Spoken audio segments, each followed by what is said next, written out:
Chapter 13, Performance of a Lifetime. Kenny's eyes went big. The river stones, the fiery feeling, the river itself was ready to explode out of him. How could he let the villagers kill Graham after all of this? He had no more chess moves, no more strategies, no more books to help him. No, he yelled, don't kill him. He bolted toward Graham and placed himself between the pitchfork and the dragon. He's my best friend in the world. He never hurt any one of you. Porky's father did not falter. Get out of the way, kid. This devil has to be dealt with. That's a fact. Actually, Kenny's mother said, the fact is the boy's right, and you're going to have to go through both of us in order to get to him.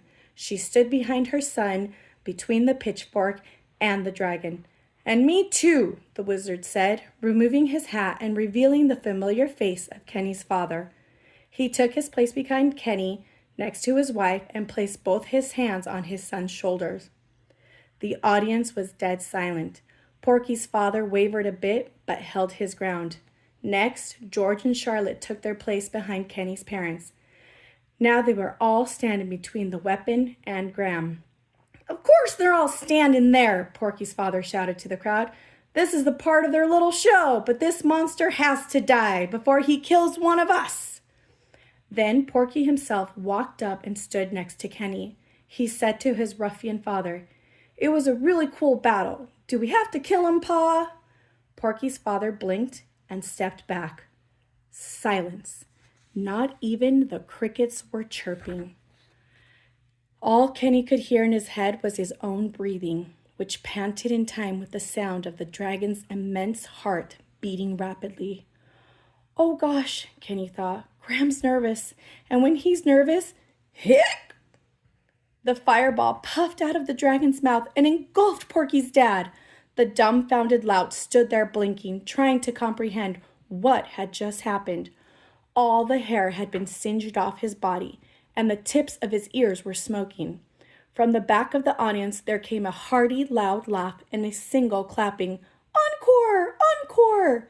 Everyone turned and looked. Walking down the center aisle was King Stonehorn. He was clapping excitedly and laughing aloud with his two sons. The jester joined in, whistling, cheering, and shouting, Encore! Encore! Kenny watched as the shouting spread throughout the entire crowd. Soon the hilltop was clamoring, Encore! Encore! Encore! The throngs of townsfolk surged forward onto the stage. They cheered and lifted George, Charlotte, Kenny's parents, and Kenny himself up onto their shoulders. They carried them all around the amphitheater, hurrahing and hailing the troupe. Kenny looked over at Graham, his best friend in the whole world, and smiled. The dragon responded in kind with his familiar toothy grin, then loaded a group of kids onto his back and pranced about the amphitheater with the rest of the party. The sun finally settled down below the hills, causing the clouds in the sky to fade to a deep red before cooling off into a lovely shade of lavender. All around the horizon, the little lamplights of Round Brook flickered on, but no one noticed. There they were on Shepherd's Hill, celebrating the performance of a lifetime.